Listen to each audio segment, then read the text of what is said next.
Olá, seja bem-vindo a mais um Rumo Certo. No programa de hoje, vamos falar de estratégias de vendas, considerando as tantas transformações que estamos vivendo na sociedade, no mercado, mudança também de comportamento do consumidor, e isso trazendo muito para a tecnologia também. E aí, para falar sobre esse assunto, recebo um especialista, está aqui comigo, Carlos Busch, empresário, conhecidíssimo no setor, no segmento empresarial, tem vasta experiência também na liderança de grandes multinacionais na América Latina, colunista da Forbes. Só para citar um pouquinho, né, Carlos? Você vai me falar um pouco mais daqui a pouco da sua trajetória.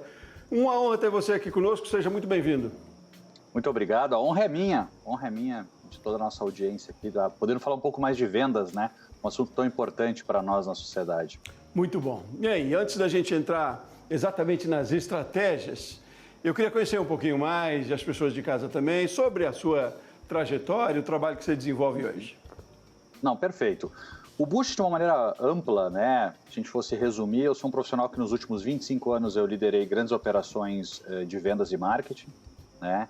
Eu iniciei minha carreira nessa fase, né, focado em vendas, em estratégias de mercado na ONU, na Organização das Nações Unidas, ajudando governos, por incrível que pareça, né? Tem muito trabalho nisso. E depois disso eu trabalhei por muitos anos como executivo no mundo Microsoft, na Oracle, na Software AG, e o meu último desafio profissional foi ser vice-presidente de vendas na América Latina da Salesforce, que é uma grande empresa focada em softwares, né, para gestão de vendas no mercado. E em 2022 eu decidi ajustar a minha carreira para agregar mais valor para empresários, porque eu entendia que é um mercado que tem muito potencial, mas muito pouca gente abriria a mão desse tipo de desafio como eu tinha para fazer esse trabalho. Então hoje eu estou fazendo esse trabalho de mentoria empresarial. Pois é, e falando nisso então de mentoria empresarial, qual é a máxima das vendas hoje, quando a gente fala de vendas com tanta tecnologia, com tanta mudança de comportamento? Vamos começar do macro e depois tentando afunilar um pouquinho para a estratégia. Mas hoje, vender hoje é diferente do que se vendia tempos atrás, Carlos? Talvez a gente esteja hoje muito mais similar do que fosse tempos atrás, né? Eu acho que existiu uma romantização da tecnologia nos últimos tempos, né?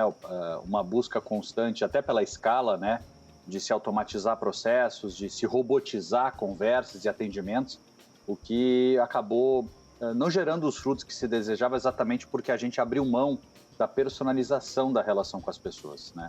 Tanto eu quanto você e todo mundo que está nos assistindo tem muito em mente a relação de como ele é tratado em certos estabelecimentos. É isso que nos prende a uma marca, é isso que nos prende a um estabelecimento. No passado, se a gente voltasse aí, década de 60, década de 70, a gente tinha os comércios pequenos, onde as relações eram quase que familiares, e a gente conhecia tudo de um consumidor. Então ali a gente viveu por muitos anos uma era do indivíduo, né? Só que o passar do tempo com a tecnologia, que ela sempre foi muito destinada às empresas, na produtividade, na melhor gestão de custos, a gente acabou deixando um pouco esse lado da experiência e focando muito no lado da escala, o que acabou distanciando a gente, e a gente está numa busca constante agora de oportunidade de retomar isso. Porque se nós pararmos para pensar, hoje a gente tem muito mais oportunidade de escolha, né, como consumidor. Sim. Logo, a gente tem o mercado mais abundante que já existiu. Só que às vezes a gente confunde um pouco o empresário, ou o pequeno empresário, de que a tecnologia é o caminho. Não, a tecnologia apenas é a forma de dar escala, a estratégia correta que é a gente buscar entender o máximo possível o indivíduo, né? Tecnologia trouxe eficiência em processos, né? Total. Agora, ao mesmo tempo, é um desafio, né? Se trabalhar com a automação, que a tecnologia favorece, e ao mesmo tempo com a personalização, ou é até mais fácil? Não, hoje eu acredito que tudo se tornou mais simples. O problema, talvez, para que não me entendam errado, é quando eu falo da romantização da tecnologia, que muitas vezes a gente acredita que usar tecnologia vai resolver as minhas vendas. Na verdade, sem tecnologia eu não vou performar em vendas, mas não é ela por si só que vai resolver, né? Então hoje a tecnologia pode me ajudar muito a entender melhor o meu consumidor, entender muito tendências de mercado, entregar uma experiência melhor, gerar mais conveniência, porque no final do dia nós, profissionais ou nós consumidores, a gente está sempre em busca de confiança, a gente está sempre em busca de expectativas alinhadas, né, com o que a gente tem e fundamentalmente com conveniência. Então a tecnologia ela pode servir muito para isso. Se eu sou um pequeno empresário tenho qualquer estabelecimento, se eu conseguir entregar um serviço o mais personalizado possível para o cliente, certamente ele tem mais chance de ter um êxito nessa transação comercial. E a tecnologia certamente é o grande ator para me viabilizar isso, mas a estratégia, sem dúvida, é esse core value, né? Esse valor, essa visão de negócio de cada empresário. Não, e o legal de pensar nisso é que, ao mesmo tempo, a tecnologia é muito democrática, né? Pode ter várias estratégias e vários níveis, mas é para todos ao mesmo tempo, não é, Carlos? De qualquer forma? Exato. Pensa, uma conversa como a nossa agora. Hoje ela está acessível a qualquer empresário que está querendo buscar conhecimento. Tempos atrás, ela não seria tão acessível.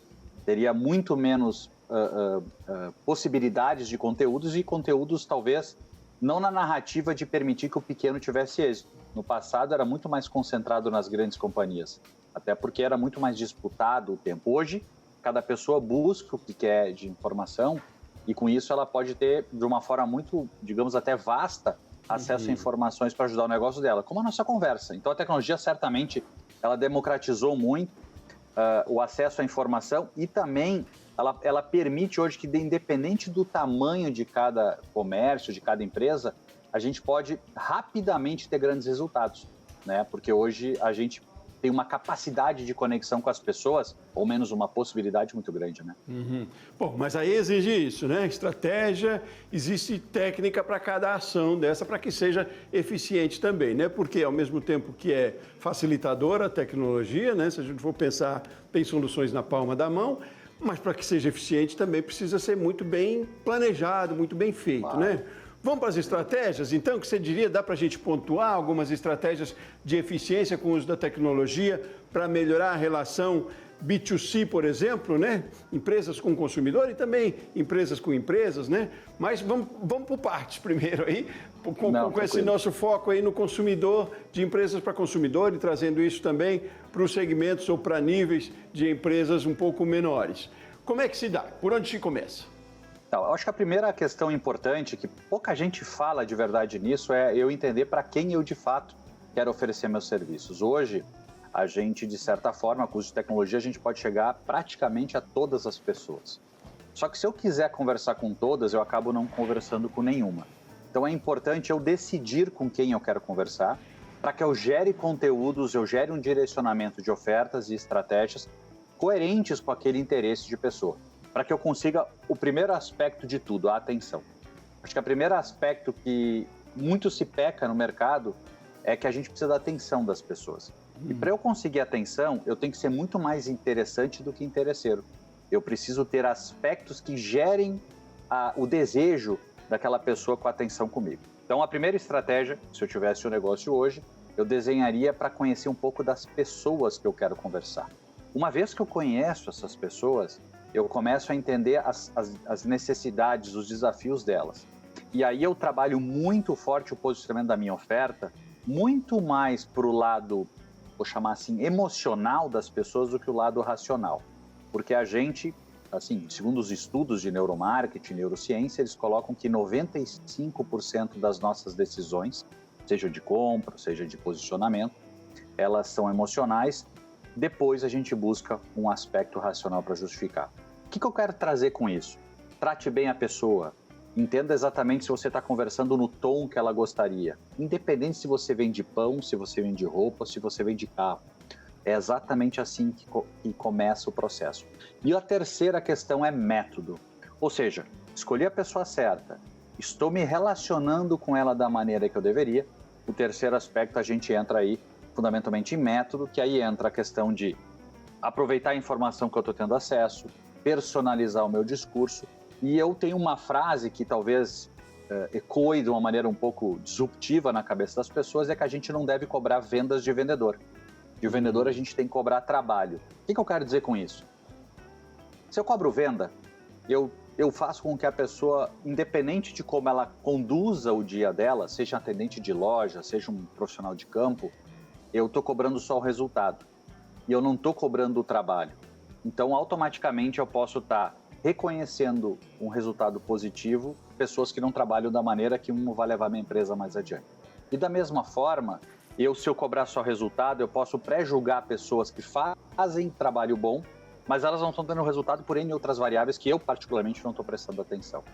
Então, para mim, o terceiro pilar é eu metrificar o meu processo de venda. Quantas pessoas entram na loja? O que elas procuram? Por que numa loja entram 100 pessoas e eu só vendo 5 vezes? Em vez de eu olhar os 5 que compraram, por que eu não olho os 95 que não compraram? Então aí a tecnologia começa a nos ajudar, porque ela passa a reunir esse tipo de informação, tanto na performance do profissional, como no comportamento do consumidor. E aí eu, como gestor, posso trabalhar muito melhor. Né? Então eu acredito exatamente nesses 3 grandes pilares. Assim. Sim, não, e aí você já me trouxe aí para envolvimento, engajamento de equipe também, para liderança também, que mudou muito também, né, Carlos? Não, o líder hoje é esse agregador, né? Ele é a referência, né? Que exige também uma postura um pouco diferente, né? Quer dizer, esse trabalho começa lá dentro da empresa, né? Talvez até no recrutamento de um profissional, né? É anterior à chegada ao cliente, né? Exatamente. A gente veio de uma escola de sociedade muito baseada no chefe, né? Onde o poder exercia, digamos, o direcionamento das companhias. Então, eu sou o dono da empresa, o que eu disser as pessoas vão fazer, ou faziam, né? Eu cobro venda, as pessoas vão ter medo se elas não venderem. Esse foi o modelo de gestão que nos trouxe até aqui. Acho que por um período funcionou. Só que hoje na sociedade, com a capacidade que as pessoas têm de opções, com a capacidade dos consumidores têm de ofertas, a necessidade de eu liderar as pessoas pelo exemplo e não pelo poder se tornou, assim, eu te digo, mandatório. Né? Dificilmente uma empresa vai ter sucesso a médio prazo se ela não tiver um líder. Porque quem tem chefe até curto prazo pode ter. Fazendo uma analogia bem simples, tá? Se a gente olhar o esporte, pega vôlei, pega futebol, os próprios treinadores mudaram, né? Hoje se espera, por exemplo, num esporte conhecido no Brasil como futebol, profissionais que tenham estratégia, que saibam envolver pessoas, Sim. que saibam leitura. Não é simplesmente aquele cara turrão que dava ordens. Vendas é igual hoje em dia. Eu preciso ser um líder de vendas que eu entenda o que o profissional está fazendo para ajudar ele nos gaps que ele tem. Pô, Bush, mas eu sou uma lojinha, tenho 3 vendedores e tal. Eu tenho certeza, se o líder ou se o dono ou quem ele delegou essa responsabilidade olhasse com carinho o trabalho de cada pessoa, sem dúvida o resultado seria muito maior. Eu vou te fazer uma observação que eu fiz esses dias com alguns empresários, tá? Em média, uma empresa tem 8 variáveis de entrada. O que é isso? É o quanto eu pago pelo custo do produto, o quanto de pessoas entram na minha loja, o quanto é o preço que eu vendo, ou seja, métricas, né? Se eu pegar essas 8 variáveis e melhorar 1% só elas ao longo de um ano, então tu imagina que eu vou dizer, eu vou melhorar 1% o ticket médio esse ano só. É um desafio pequeno, se a gente olhar. Eu vou melhorar 1% o meu custo variável. Eu vou melhorar 1% o volume de pessoas que entram em loja. Se eu pegar essas 8 variáveis típicas, a empresa cresce 25%. Olha. Só que a gente não olha assim, a gente romantiza que tem que transformar a empresa e tal. Na verdade, às vezes, pequenos comportamentos focados em um exemplo que um líder teria que trazer, já pode fazer a empresa crescer muito mais até do que se projetava, né? Não, ótimo. Me fale um pouquinho mais desses pequenos comportamentos, mas depois do intervalo. Vamos fazer intervalo rapidinho. Quero saber um pouquinho mais disso para trazer bem para o chão da fábrica mesmo, para a gente colocar em prática isso e saber um pouquinho do cenário também. A gente aprendeu já de que é preciso embarcar nessa mudança de forma positiva e orgânica. Temos muito para aprender ainda. Como é que você vê o cenário do empresariado aqui no Brasil, independente dos níveis? Mas vamos fazer um intervalo rapidinho para pensar nisso e no próximo bloco a gente segue na conversa então, tá bom? Muito bem, você de casa também, continue com a gente, Rumo Certo, volta já já.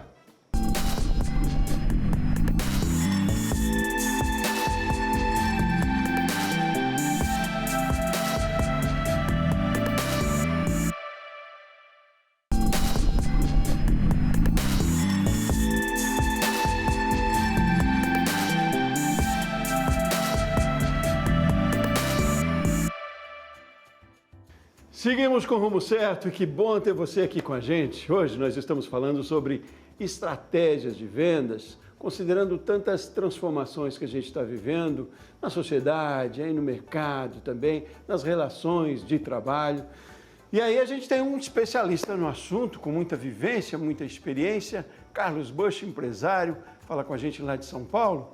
Carlos, e no bloco anterior me chamou muita atenção uma frase que você disse, que a gente precisa, enquanto empresário, enquanto empreendedor, ser mais interessante do que interesseiro, né? E como, Carlos? Como se dá essa máxima aí, tentando pontuar algumas ações? É um bom ponto, né? Tirando o lado que muitas pessoas associam isso com romantismo, com propósito, eu quero ser uma empresa que atenda bem as pessoas, não é nesse quesito, né? O quesito de ser interessante ou não interesseiro é que hoje as pessoas têm muitas oportunidades de escolha. Não importa o serviço ou produto que o empresário está comercializando, ele tem que estar focado 100% da energia dele em endereçar demandas das pessoas, né? Eu tenho uma observação que eu sempre dou exemplo se eu tivesse uma loja de camisetas, né? Imagina que eu tenho a melhor loja de camisetas do meu bairro. E você chega e diz, Carlos, eu quero comprar 50 camisetas e eu quero personalizar com o logo do programa aqui na frente. Normalmente, um profissional treinado vai dizer, olha, desculpa, Sr. Sebastião, mas a gente não personaliza produto. E a pessoa vai embora e está tudo certo. O segundo exemplo é a mesma situação, só que o vendedor, ele ainda diz o seguinte, olha, a gente não personaliza, mas eu acho que daqui a duas ou três quadras tem uma empresa que pode ajudar o senhor. Tu já pensa, olha, esse cara se preocupou comigo, me indicou um concorrente. Mas, na verdade, ser interessante teria que ter a seguinte resposta. Você chega com a demanda, a empresa que você está procurando eventualmente não personaliza, mas o vendedor deveria responder assim, tudo bem, Sebastião, a gente não personaliza produtos, mas é mais fácil eu achar alguém que faz isso para o senhor, porque eu tenho acesso a todo esse ecossistema, então me deixa o teu telefone, daqui a 1 ou 2 horas eu te dou retorno com quem vai resolver esse problema. Independente se eu vou ganhar dinheiro ou não nessa transação. Porque nesse momento eu fui interessante para resolver problema de camiseta. Logo, eu sou a referência para isso. Independente se um percentual disso eu não atender. Então é diferente a gente criar esse mindset, porque é um mindset de servir. E a maioria das empresas está no mindset de cobrar resultado. Né? É muito inteligente também essa estratégia, né, Carlos? Ela dissemina de uma maneira, só que você já está fazendo quase que marketing do seu negócio, né? Porque provavelmente esse cliente vai falar para outro também. E às vezes parece tão pouco, né? É cultural, Carlos. Como é que a gente está? Que cenário a gente tem? Eu digo até você, enquanto consumidor, quando vai numa empresa, como é que você percebe isso? Hein? A gente também tem as dores nossas de consumidores, claro, que às vezes como você disse, é mais do que o romantismo que tem. É possível isso, né? E é métrico, como você disse no bloco anterior também. Mas a gente está nesse caminho? A gente já entendeu que essa mudança é necessária? Eu vou fazer uma análise para vocês, assim. Se a gente analisasse a Bolsa Americana, né, a famosa Bolsa de Valores americana, onde tem as 500 maiores empresas dos Estados Unidos, e eu analisasse o quanto, se eu tivesse colocado R$100 no anos 2000 e fosse tirar agora esse dinheiro, o dinheiro teria crescido 400%. Mas se eu tivesse colocado somente nas empresas que estão liderando o índice de satisfação de clientes, esse índice teria crescido quase 3.000%.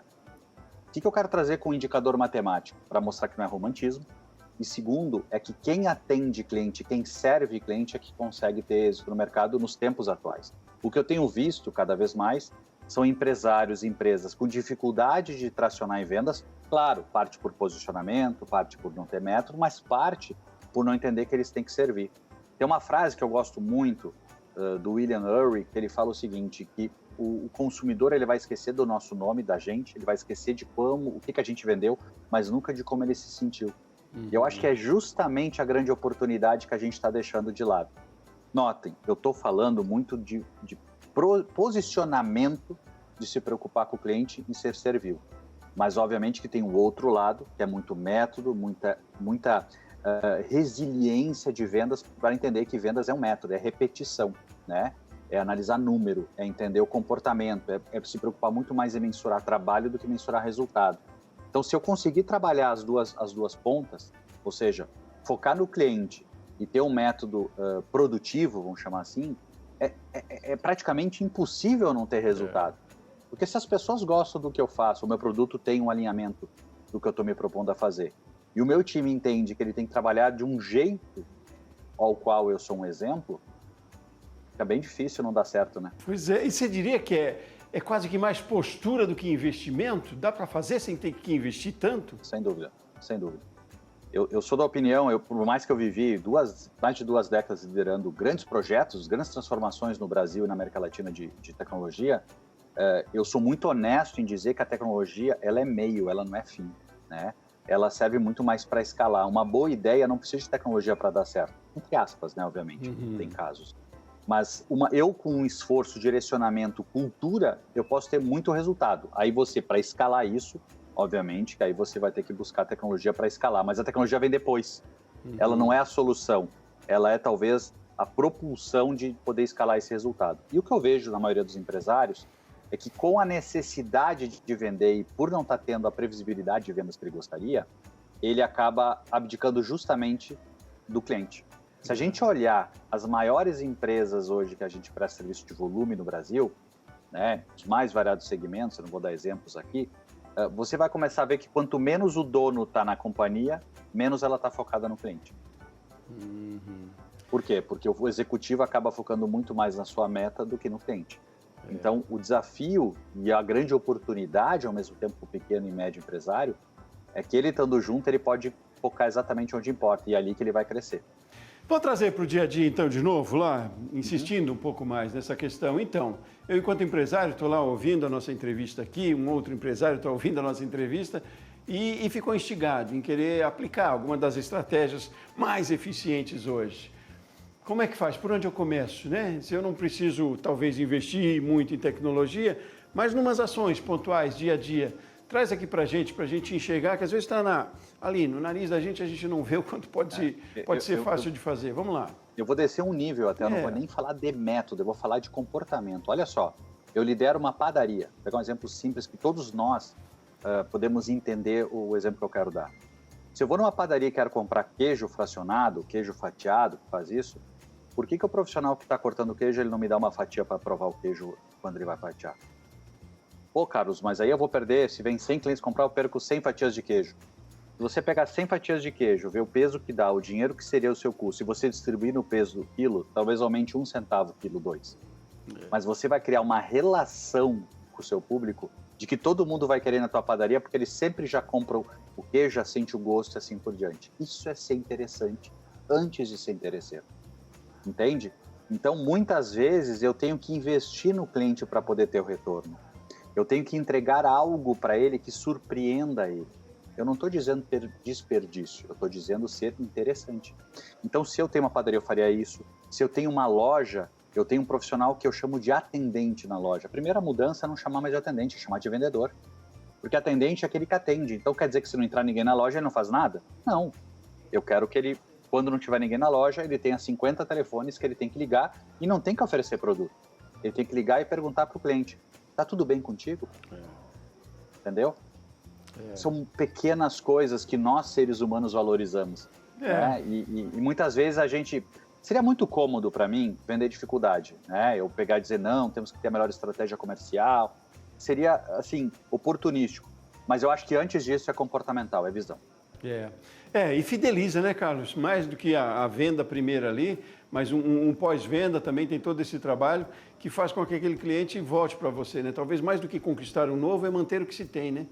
Total. Tem um modelo no mercado, se fala muito de funil de vendas, né? O funil de vendas tem o conceito de que você entra muitas pessoas, por exemplo, na sua loja e sai menos, né? Não gosto muito do nome funil, porque podia ser cano, né? Podia entrar 100 pessoas e as 100 comprarem, mas tudo bem.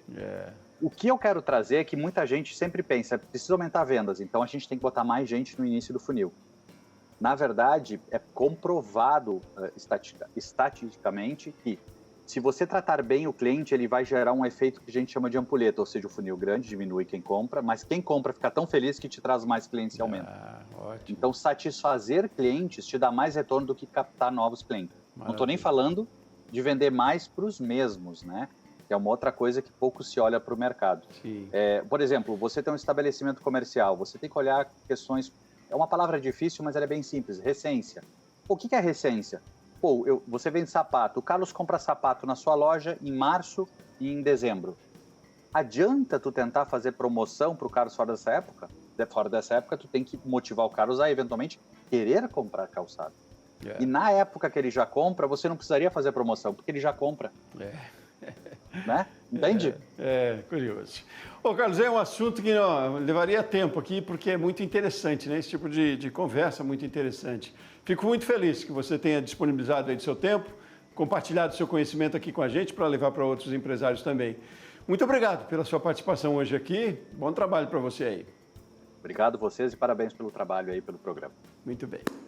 Muito obrigado a você de casa que acompanhou o Rumo Certo de hoje também. Eu volto no próximo programa. Forte abraço e até mais.